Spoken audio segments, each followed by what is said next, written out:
Assalamualaikum Pak Eri. Waalaikumsalam Bu Rizka. Selamat pagi Pak Eri. Pagi juga Bu Rizka. Bagaimana kabarnya hari ini Pak Eri? Alhamdulillah. Ini bagaimana kabarnya? Alhamdulillah sehat juga Pak Eri. Baiklah Pak Eri, hari ini kita melaksanakan pendampingan individu yang ke-6.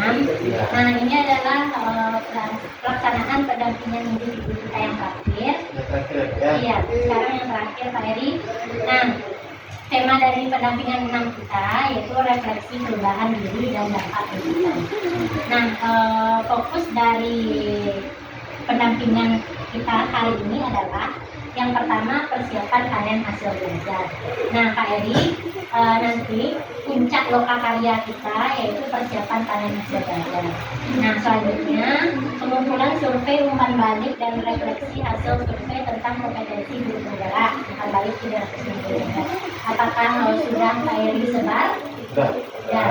Sudah disebar, sudah dikumpul juga, Sudah dijemput. dan juga sudah diupload. Sudah dijemput juga ada. Ya, alhamdulillah. Nah, selanjutnya fokus pendampingan kita yaitu refleksi perubahan dalam pembelajaran yang sudah diterapkan selama 6 bulan. Nah, nanti kita mendiskusikan dampak pada diri guru dan murid yang terjadi. Nah, selanjutnya penilaian pemetaan aset dan diskusi. Apakah Pak Eri sudah melaksanakan diskusi pemetaan aset dengan para aktor yang terlibat? Sudah Bu, dengan sekolah, dengan guru, masyarakat, komite ya. Ya, berarti sudah ya. Nah, berarti tujuan program juga sudah dikomunikasikan ke warga sekolah. Sudah. Nah, baik Pak Eri, sebelum kita melaksanakan bagian inti pendampingan, yang pertama saya ingin menanyakan apa saja proses yang sudah berjalan selama 1 bulan terakhir ini Pak Eri. Ya, kalau proses saya punya banyak support yang terutama dengan program yang berdampak kita ya. Nah, di sini saya membuat program sebenarnya itu untuk peningkatan literasi gitu kok. Kenapa? Karena kenyataannya bahwasanya ada beberapa siswa saya yang ada di mereka itu kemampuan dan badan itu sangat kurang. Itu saya ternyata untuk mengembangkan program yang berdampak pada anak itu tentang aktivitas kue ya. Berarti sudah ada judulnya ya Pak Eri? Sudah. Apa nama judul programnya Pak Eri? Saya beri nama Sami Saku gitu. Iya, kepanjangannya? Dengan artinya satu anak itu harus membaca satu buku satu minggu gitu. Satu minggu satu buku ya. Ya. Jadi artinya gini Bu ya, setiap anak itu diwajibkan membaca buku baik di pustaka maupun di kelas. Nah, dengan jadwalnya itu Bu, ini saya prioritaskan untuk kelas tinggi aja dulu Bu. Dan tidak usah melupakan kelas rendah gitu ya. Nah, kelas tinggi karena apa? Kalau sebelum kelas tinggi 4, 5, dan 6, karena 4, 5, 6 itu harus mempersiapkan dirinya untuk ujian yang mereka pas mereka semua nantinya. Nah itu untuk pelaksanaannya Bu, itu saya sudah berkolaborasi dengan kepala sekolah, dengan rekan sejawat atau yang mendapatkan masing-masing. Itu sangat antusias sekali Bu, bahwasanya program yang saya berdampak, yang saya lakukan itu juga meringankan gitu, apa namanya Bu, supaya anak itu lebih meluangkan waktunya berbaca. Nah, saya di sini saya menjadwalkan bahwasannya kita melaksanakan data misalnya sampai juga. Kenapa hari Sabtunya enggak Pak Eri? Nah, Sabtunya itu kita mengambil hasil dari bacaan tadi Bu. Kita dari bacaan tadi itu kan gini. Sekarang Senin, Selasa, Sabtu, Jumat itu anak itu sebelum belajar gitu ya, sudah berdoa di kelas sebelum belajar itu kita minta waktunya sekitar 10 sampai 15 menit ya untuk membaca buku. Artinya ini dia membaca buku itu satu hari itu palingan 1 halaman atau sampai 4 halaman. Jadi dia membaca dulu Bu. Nah, bukan sudah membaca. Nah, di hari Sabtunya nanti buku tersebut bisa mengembangkan. Akhirnya contoh dia membaca buku ini, dia bisa memaknai apa yang dibaca dulu. Jadi bisa seperti dia mengungkapkan dengan perasaannya, dengan membuat suatu artikel atau gambar dan menceritakan kembali apa isi buku tersebut itu. Jadi bukan sekedar membaca aja, dia paham apa yang dibaca dulu. Itu dia sangat seperti itu. Dan satu, kami kan di SD sekolah kan satu kan melaksanakan kegiatan kelima.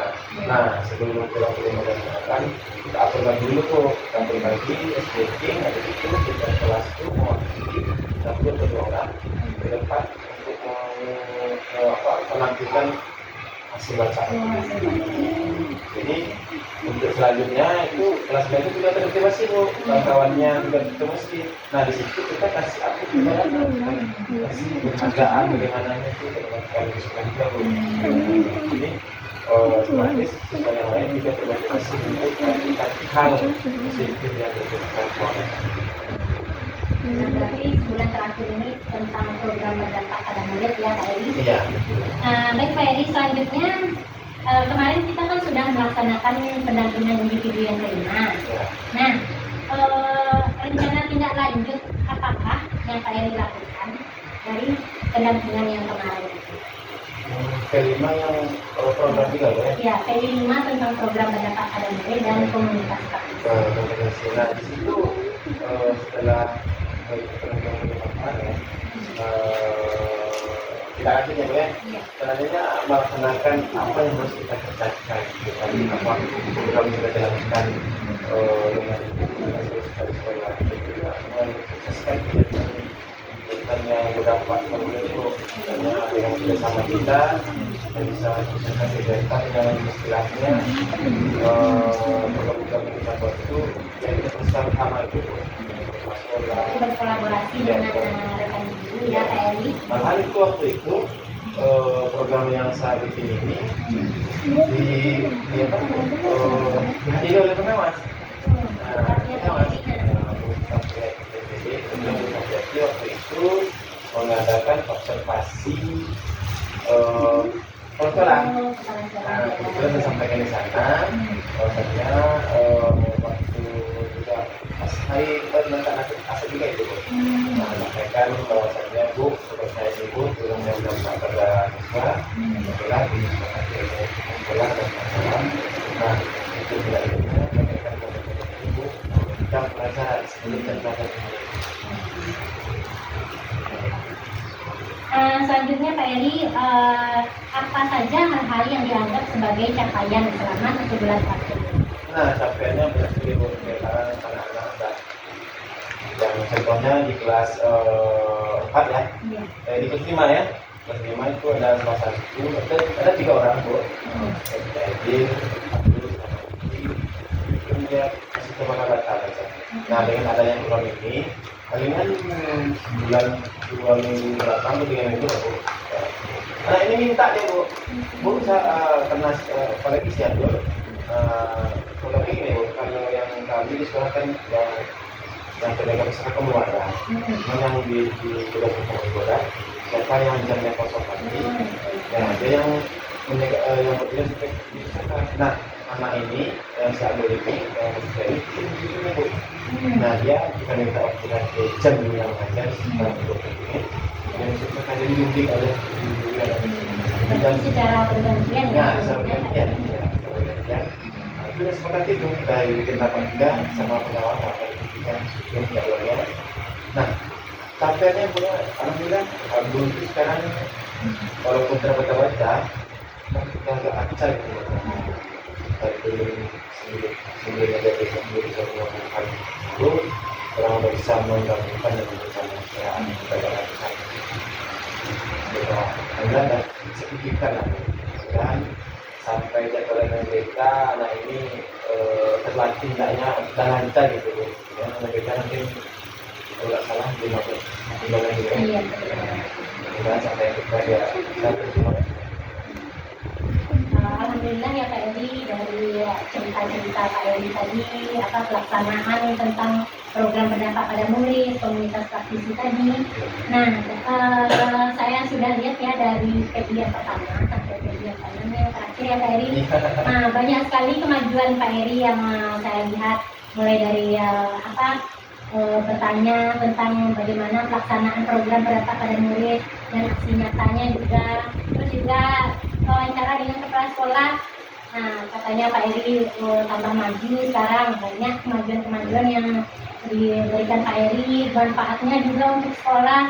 Nah, dan juga berkolaborasi dengan rekan-rekan sekolah dan sering juga berbagi praktik baik dengan di KKG ya Pak Eri, Iya, di KKG juga di sekolah. Kebetulan di KKG sekarang sebagai ketua juga. Kemarin memberikan ada di KKG kemarin memberikan partai bagi tentang apa namanya pembelajaran bersih KSC. Oh, KSC Nah, ya. seperti itu sampai kemarin boleh ditampilkan juga ya. Kemarin saya minta sama Pak Pak, saya ingin berbagi praktek baik di KKG nanti di SD 04 kan itu. Yang saya katakan itu kembali ke sesi yang KSC 4. Boleh? Kita waktunya sekitar 30 menit Pak. Mantap Pak Eri. Nah, itulah apresiasi lah untuk Pak Eri. Baik Pak Eri, tadi kita masuk dari awal. Nah, sekarang kita masuk ke inti pendampingan. Nah, Pak Eri, kita masuk ke refleksi hasil survei feedback 360 derajat. Nah, Pak Eri kan sudah menyebarkannya ke kepala sekolah, 5 guru, dan 5 siswa. Dan Pak Eri sendiri yang buat kan ada yang mandiri. Ya, yang mandiri. Nah, berdasarkan hasil feedback 360 derajat dan asesmen mandiri tentang kompetensi guru kita, apa yang kurang baik atau perlu ditingkatkan menurut kepala sekolah terhadap kompetensi Pak Eri? Nah, di sini Bu ya, mungkin kepala sekolah mungkin dari awal saya ikut pendidikan selebihnya Pak ya. Mungkin banyak perubahan terjadi. Ini sudah tahu juga dari nah, secara keseluruhan yang di dengan sekolah itu bagus sebenarnya. Cuman ada salah satu saya lihat di sini Bu ya. Di sini melibatkan orang tua atau murid sebagai pendamping dan berbayar. Nah, di sini emang agak sulit Bu, karena untuk melibatkan orang tua itu bukan saya tidak mampu, pada waktu orang tuanya yang tidak ada. Misalnya di sini lingkungannya kan lingkungan sawah, Berarti pagi sudah. itu kadang-kadang pagi itu orang tua itu banyak yang sawah. Sawah dia atau tempatnya itu dia tak bisa juga jaga anaknya. Berarti kan agak susah ya orang tua murid menjadi narasumber. Cuman ada sekali orang tuanya kan kembali juga tidak sering gitu. Sekali ada, jadi ada seperti orang tuanya ada atau orang tua di sini kunjung kan itu. Ada yang berikan. Oh, berarti ada kan? Ada. Cuman tidak sering, berarti gitu. tidak konsisten ya sekali-sekali. Sekali gitu.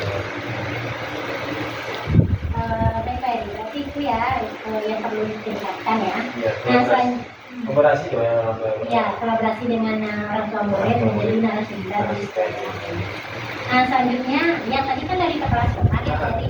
Sekarang dari rekan sejawat, apa kompetensi Pak Eri yang perlu ditingkatkan? Kalau dari rekan sejawat? Kalau rekan sejawat itu aja kok, sama. Oh, itu aja sama. Saya itu sama. Nah, di sini apa namanya? Nah, manajemen perencanaan melibatkan orang tua murid sebagai pendamping dan sumber belajar di sekolah. Berarti bagaimana nanti itu usaha Pak Eri supaya misalnya berkala lah secara konsisten, misalnya sekali sebulan orang tua murid itu Sebenarnya bisa Bu, sebenarnya bisa. Cuma gimana ya?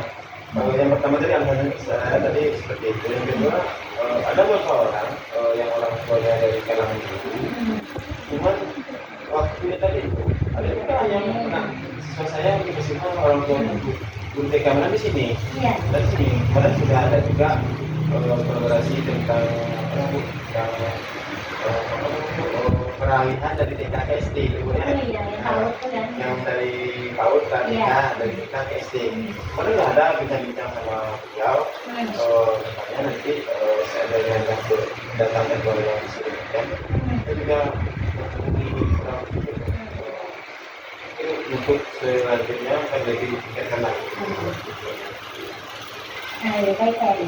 Nah, tadi kan dari kepala sekolah dan kan jawab. Nah, kalau dari murid, apa ada ya kompetensi Pak Eri yang perlu ditingkatkan? Di sini murid saya senyum semua.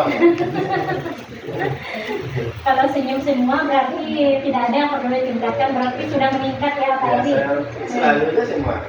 Sebenarnya Bapak Gubernur mengajar dengan berbagai cara yang menyenangkan, selalu, keliling, kan.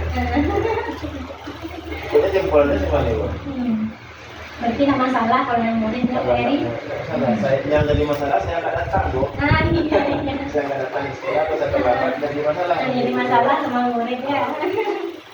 Nah, selanjutnya Pak Eri, apa rencana Pak Eri ke depannya untuk semakin mengasah kompetensi guru penggerak dari yang Pak Eri miliki? Oh gini Bu ya, mungkin secara dari awal, mungkin dari bulan berapa kita Bu? Oh peringkat bulan Maret. Bulan Maret. Sekarang udah bulan 9 ya. Kurang lebih ya. Nah, kurang lebih ya, mungkin banyak ilmu yang saya dapat, banyak pengetahuan yang saya dapat, dan banyak hal di sini, hal baru gitu kan. Jadi saya jujur Bu ya, jujur sebenarnya Oh, iya, jadi iya. dengan saya memperhatikan perubahan dari kawan gitu kan, dari kawan di SPB juga dengan harapan dulu banyak perubahan dari dulunya. Tapi tadi dulu saya juga seperti itu Bu. Jadi saya usahakan masuk jadi penggerak ini. Alhamdulillah tadi saya lebih matang untuk meningkatkan keberhasilannya untuk meningkatkan saya kesanggupan berpikir sekarang belajar. Berarti Pak Eri sering mengikuti apa pelatihan, misalnya webinar di PNM juga ikut. Iya. Terus kayak di komunitas itu, komunitas di tingkat kabupaten kan ada juga komunitas di BPK, BPF. Di sini tuh bisa mengikuti kegiatan. Berarti setelah mengikuti kegiatan atau pelatihan, apa yang Pak Eri lakukan? Ya, praktek baiknya Bu. Praktek baik, ya, itu. Apa yang saya dapat, itu saya lakukan, saya berikan ke anaknya. Iya. Untuk menilai kompetensi saya sendiri dan anaknya lebih bagus lagi Bu. Setelah itu berbagi praktik baik lagi. Ya, kawan-kawan, teman-teman. Berarti seperti itu ya cara mengasah Iya. kompetensi. Jadi intinya Bu, kita dapat ilmu, kita Iya. berikan, ilmu itu sudah hilang. Iya, iya benar sekali. Nah, selanjutnya Pak Eri, siapa saja yang Pak Eri libatkan untuk meningkatkan kompetensi guru penggerak yang Pak Eri miliki? Semuanya Bu, semua warga sekolah, semua apapun yang kita bikin di sekolah, kan kita punya penulis belajar kan.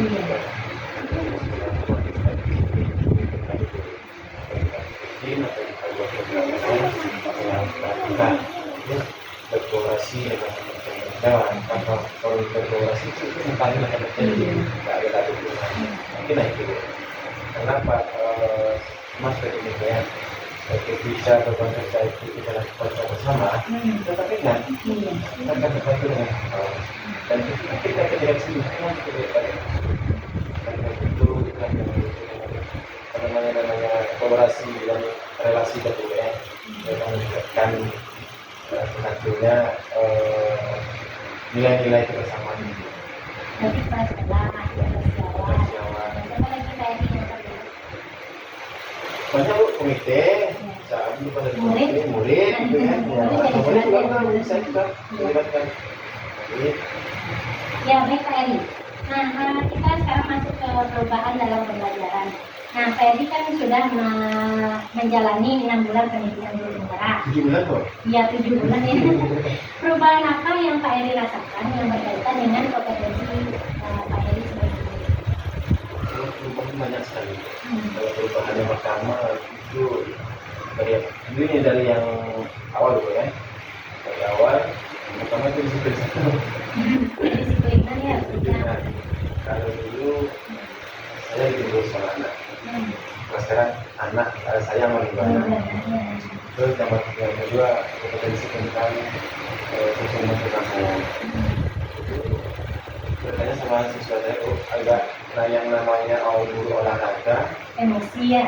itu identik dengan suara keras, nada tinggi, gitu kan. Nah sekarang saya belajar tentang sosial emosional, itu perubahan itu bukan terjadi. Jadi saya menengok itu kawan-kawan saya yang di luar, yang bukan guru lah, itu udah mulai lagi bahasanya dan banyak cara berbicaranya, emosionalnya, bukan lagi dari masyarakat. Sebenarnya sering betul Cara mengajar juga ya. cara mengajar juga, karena dengan diferensiasi ini juga nggak tahu saya gimana diferensi produk, konten, nggak paham. Sekarang saya belajar, jadi mengasihkan juga, juga jadi Baik. Nah, tadi kan perubahan dari diri Kak Eri. Nah, sekarang perubahan dari diri murid Kak Eri. Bagaimana perubahan dari murid setelah Kak Eri menjalani pendidikan di sekolah? Ya, kalau buat saya banyak lah, Bu. Yang akan perubahan seperti itu banyak perubahan. Nah, kita belajar. Anak saya sekarang itu lebih tinggi berjalannya, Bu.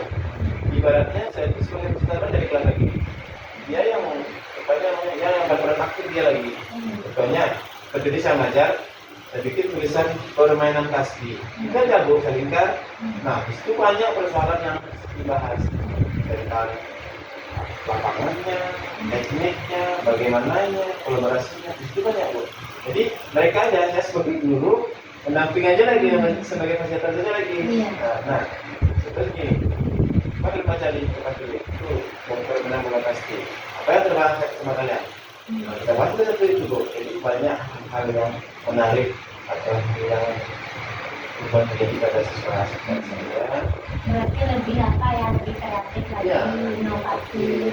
ya udah jago kan, cuma mendampingi aja. Sebenarnya kalau yang di desa semua kayak gitu ya. Iya. Seperti itu yang bilangnya. Ya, baik Kak Eri. Nah, selanjutnya apa saja hal yang membuat perjalanan 6 bulan ini cukup memuaskan? Kalau untuk belajar mungkin ya orangnya bersifat kuat ya. Cuma tapi apa yang saya dapatkan itu saya ini cukup memuaskan. Saya sebagai guru dan saya sebagai diri pribadi saya dengan ilmu yang dapatkan. Cuma secara umum saya harus wajib karena masalah istilahnya doktrin CGP guru penggerak itu kita mereka gitu Pak. Jadi saya pengen habis ini saya terus belajar dan belajar lagi. Merasa kurang terus ya? Kurang terus jadinya.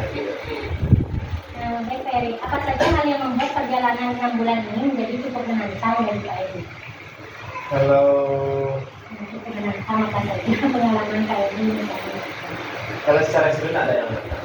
Jujur saya kalau dulu pada awal-awal memang sama dengan saya berangkat kosong ini Bu. Setelah saya orientasi, kenal dengan Ibu, dengan hasil, lalu dengan PP segala macam dan kawan, ternyata itu menghasilkan Bu. Tidak ada yang menantang lagi, semuanya menyenangkan. Kenapa? Kita dapat ilmu, kita belajar dari ketidaktahuan, kita sekarang banyak tahu. Jujur Bu ya, saya kenalkan Pak saja CGP. Malahan sekarang di sekolah saya yang ngajarin kawan-kawan lagi, kawan-kawanku malahan kepala sekolah saya bikin tugasnya lagi. Berarti dapat ilmu juga ya Kak Eri? Banyak sekali ilmunya. Nah, kita masuk lagi ke penilaian pemetaan aset ya Kak Eri. Nah, kemarin diskusi pemetaan aset sudah dilaksanakan Pak Eri? Sudah, insya Allah sudah Bu. Ya. Nah, di saat pelaksanaan diskusi pemetaan aset, siapa saja aktor yang terlibat saat proses pemetaan aset itu? Kalau aktor itu kan ada berapa kurang lebih banyak Bu. Iya. Ada masyarakat, ada komite, ada siswa di sana, terus ada juga masyarakatnya. Nah, berarti bagaimana kepala sekolah, ada guru, orang tua, Karena itu ada ini ada ibu pengawas nih bu. Iya, masuk dulu Nah, pengawasnya. DRA sampai YPD nih bu, pengawasannya ya. Berarti lengkap ke PRI. Nah, selanjutnya PRI, bagaimana proses PRI dalam menemukan atau mengidentifikasi sumber daya yang ada di sekolah bersama para aktor? Apakah proses kolaborasi terjadi dengan baik selama pemetakan? Nah, kalau prosesnya itu berjalan lancar ya bu ya. Nah, saya di situ melakukan pemetaan asetnya bersama kepala sekolah, guru dan pembina. Saya menemukan banyak aset yang dimiliki oleh sekolah. Nah, yang pertama itu aset manusianya, aset sosial, fisiknya, terus politik, lingkungan, agama dan budaya, dan modal finansial. Kita perlu dekorkan masing-masing. Terus, Ya, nanti kan notulennya mau dikumpul. iya. Nah, PRI berarti semua aktor terlibat untuk analisis pertama. Waktu itu mungkin ada terlibat sih. Ya, terlibat semuanya berarti ya PRI. Nah, selanjutnya apa saja kendala dan tantangan yang PRI hadapi saat melakukan identifikasi sumber daya sekolah? Dan bagaimana PRI mengatasinya? Sumber aset sekolah ya? Iya, saat menemukan sumber daya ini, apakah ada kendala dan tantangan? Enggak ada kok. Saya rasa tidak ada. Karena sebelumnya saya kan pernah lama juga di situ. Iya. Sekitar 14 tahun juga di situ. Berarti otomatis sudah Sudah langsung sudah paham apa ada hasil yang bersihkan. Nah, selanjutnya bagaimana perasaan Pak Edi ketika berhasil mengidentifikasi sumber daya sekolah? Nah, perasaannya itu cukup senang ya, karena saya adalah suatu modal juga bagi kita. Karena dari aset fisik, bangunan fakta, bisa kita manfaatkan untuk meningkatkan kita sebagai CDP ya, dan untuk menambah interaksi dengan siswa kita di sana. Dan supaya kita buku yang biasa bu, dan kemudian yang bisa manfaatkan untuk siswa kita. Berarti sumber daya sekolah ini sangat bermanfaat sekali ya. Bagi Lingkungan sekolah kita bikin ladang bersama siswa kan. Karena ada bersamanya bu. Ini satu kita panen ya, panen dulu. Bisa. Ladang apa Pak? Ada ladang sayur, ada cabai, ada terong, ada kacang apa namanya, kacang yang apa itu kan, mente. Berarti sangat dimanfaatkan sekali ya sekolah ya. Selanjutnya Pak Edi, apa pertimbangan Pak Edi dalam menentukan sumber daya sekolah ini? Pertimbangannya seperti mengetahui tentang aset yang ada di sini. Iya, dalam menentukan sumber daya sekolah, oh ini aset ini asetnya ada apa misalnya, ada musola misalnya. Bagaimana pertimbangan Pak Edi bahwasannya itu termasuk aset sekolah? Pertimbangannya kita mencermati apa yang ada di sekolah. Berarti Kondisi keadaan yang ada di sekolah kita, apa yang ada di lingkungan sekolah kita, itu yang bisa jadikan bisa kita bisa jelaskan kita. Apakah aset yang ditetapkan sudah sejalan dengan program yang saya dilakukan? Insya Allah. Nah ya, seperti pustaka ya. Langsung programnya apa ini? Sami satu. Yang aset politik kita punya kota dewan, bangunan, mesin, kan, lingkungan alam, bisa untuk udaranya segar, sumber airnya langsung dari jernih, gitu. Bermanfaat semuanya ya Pak Eri. Yang terakhir ya Pak Eri, apakah terdapat hal lain yang dapat dijadikan sumber daya sekolah yang belum Pak Eri temukan dalam proses yang sudah berlangsung? Kalau ini sudah Biasanya teknik, Pak Eri kan sudah melaksanakan ya. Nah setelah itu baru ingat, oh ya ada di aset yang ketinggalan. Oh, ada lagi bu, tidak ada, berarti sudah lengkap semuanya ya. Karena sewaktu pas pemanasan aset itu masyarakat sudah memberikan pendapatnya, mungkin juga berarti kan udah lain semuanya. Ya. Nah Pak Edi, nanti saya juga akan mewawancarai perwakilan aktor. Nah rencananya perwakilan aktornya siapa Pak Edi? Rencananya salah satu guru di sini bu, Rekan sejawat ya? Sejawat yang dia mengajak di kelas 3. Ya, Apa namanya, Bu? Ya, boleh. Namanya Dian. Dian.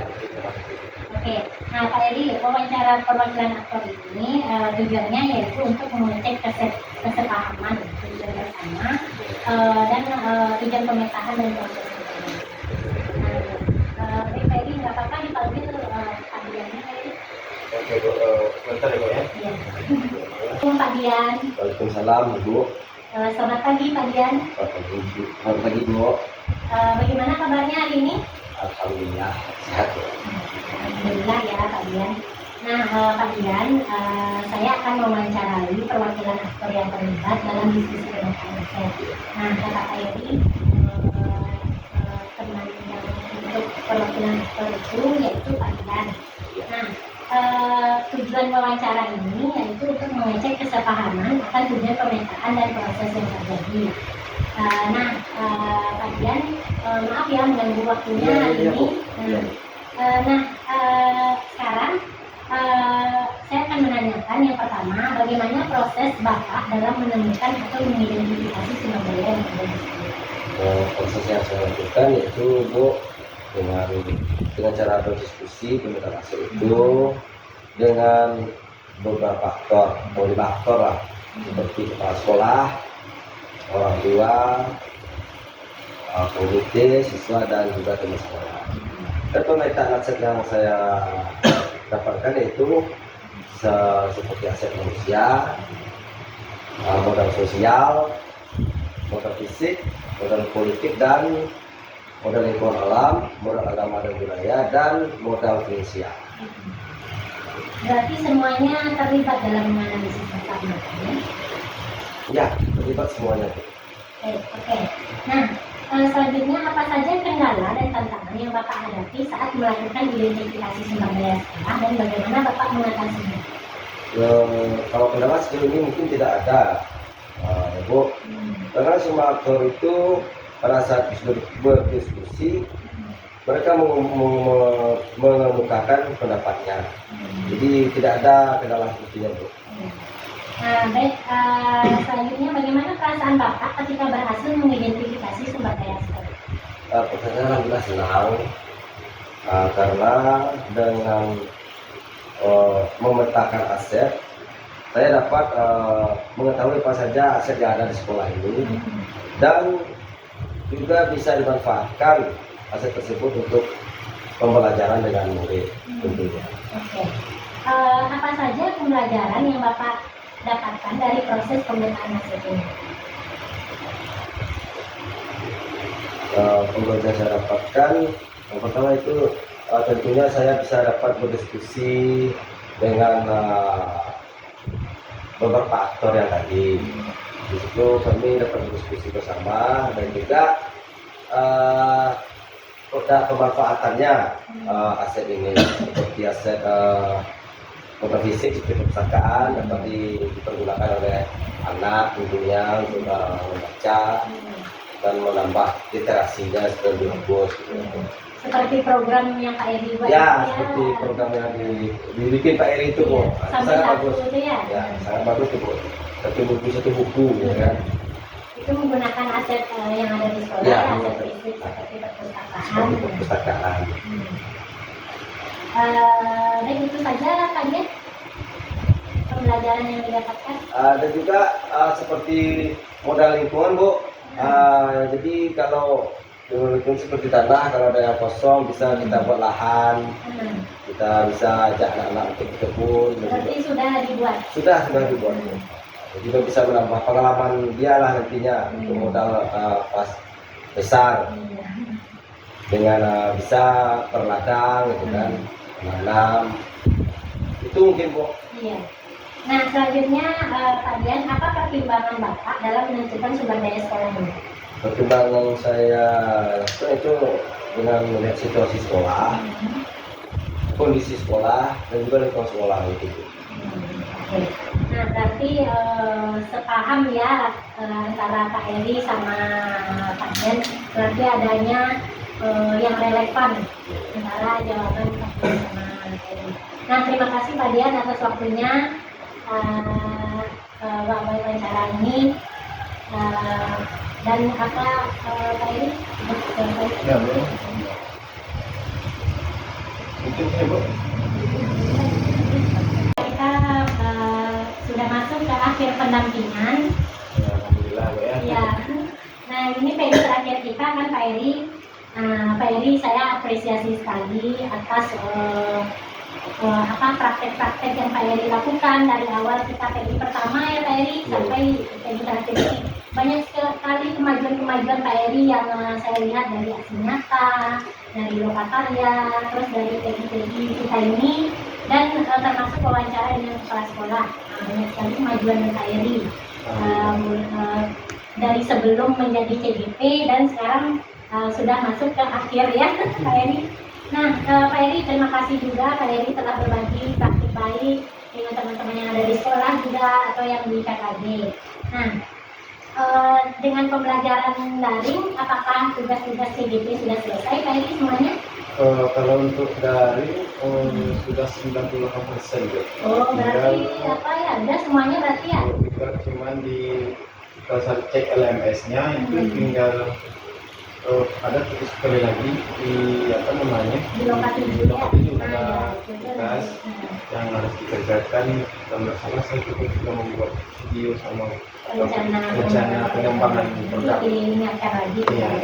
Nah, berarti semuanya aksi nyatanya juga sudah ya Pak Eri. Tuh jurnal refleksi juga sudah. Sudah ada lengkap sampai 33 udah. 98% ya. Nah, ya baik Pak Eri. Nah, Pak Eri, saya harap Pak Eri terus memetakan sumber daya yang ada di sekolah ini ya dalam melakukan perubahan dan perbaikan pembelajaran. Nah, yang seperti Pak Eri bilang tadi, kan sudah 98% berarti 2% lagi. Nah, 2% lagi itu adalah CGP itu mengumpulkan rencana kerja pengembangan program sekolah. Paling lambat 2 hari setelah Lokakarya 7. Berarti setelah Lokakarya 7, 2 hari setelah itu Pak Eri buat rencana kerja pengembangan sekolah. Nah, di situ diupload sudah 2 hari. Kalau sebelum mereka boleh? Oh, enggak, Belum boleh. ya, belum boleh. Mana saya buka itu katanya masih merah gitu. Iya. Masih belum Belum dikerjakan. ada waktunya ya Pak Eri, batasan waktunya kan ada. Ini belum ada. Nah, berarti Pak Eri ini terakhir kita bertemu PI ya Pak Eri? Ya PI kan Bu? Iya. Kalau yang kalau KPI kan boleh bertemu sama Ibu. Iya. Iya Pak Eri. Nah, Pak Eri mohon maaf ya kalau ada perilaku yang salah.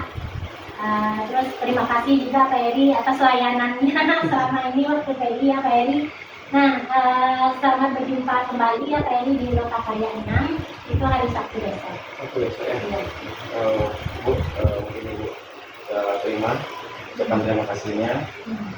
Saya Ibu memberikan informasi juga, menyampaikan banyak terima kasih Bu. Malam ribuan terima kasih kepada Ibu yang telah apa namanya membimbing saya dari awal orientasi dari P1 sampai sekarang udah sampai ke P6 Bu ya.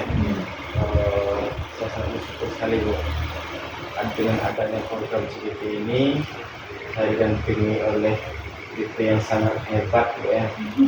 Hebat Bu, saya yakin Bu hebat. Kenapa? Itu bisa membimbing saya dengan sama kayak apa Bu, seperti botol kosong sekarang sudah diisi yang bilang saya masakan itu Bu ya. Dan isi botol itu sangat banyak yang mana walaupun itu belum seberapa ya karena dan tidak ada manfaatnya. Apalagi nanti saya terus belajar setelah CGP ini, terus CGP otomatis saya lebih percaya diri lagi Bu. Karena apa? Karena sudah menangani sertifikat, saya sudah resmi jadi guru penggerak namanya, dan motivasi saya bertambah, percaya diri juga saya bertambah. Insya Allah saya akan terus memperjuangkan perubahan dan pendidikan ini. Sekali lagi saya ucapkan terima kasih banyak kepada Ibu, semuanya kepada Ibu. Iya, sama-sama ya Pak Eri.